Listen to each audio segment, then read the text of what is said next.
ரமேஷ் ஊர்ல இருக்கிற தன்னோட அம்மாக்கு பூக்கள் அனுப்ப பூக்கடையில நின்னு ஆர்டர் பண்ணிட்டு இருந்தாரு. கொரியர் மூலமா அனுப்பலான்னு அவர் பூக்களை தயார்படுத்திட்டு இருந்தாரு. அப்போ கடைக்கு வெளியே ஒரு சிறுமி அழுகிறத கவனிச்சாரு. அவகிட்ட போய் கேட்டாரு, ஏன் நீ அழுகுறன்னு. அதுக்கு அந்த பொண்ணு சொன்னா, என் அம்மாக்கு ஒரு சிவப்பு ரோஜா வாங்கணும், ஆனா என்கிட்ட முழுசா பணம் இல்ல அப்படின்னு சொல்லி அவ சொன்னா. இத கேட்டு ரமேஷ், சரி நான் உனக்கு வாங்கி தரேன் அப்படின்னு சொல்லி அவளை கடைக்குள்ள கூட்டிட்டு போய் பூக்கள் வாங்கி கொடுக்கறாரு. பூக்களை பார்த்ததும் அவ ரொம்ப சந்தோஷமாயிட்டா.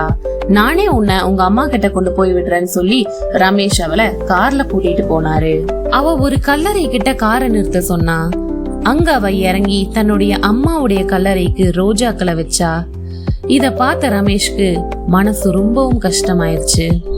உடனே அவரு பூக்கடைக்கு திரும்பி போய் தன்னுடைய டெலிவரி ஆர்டரை எல்லாம் கேன்சல் பண்ணிட்டாரு. பூக்களை கொத்தா வாங்கிட்டு 200 மைல்களுக்கு தூரத்தில் இருக்கிற தன்னுடைய அம்மாவை பாக்கறதுக்கு நேர்ல புறப்பட்டாரு. ரமேஷ பார்த்ததும் அவங்க அம்மா ரொம்ப மகிழ்ச்சியில ஆழ்ந்தாங்க.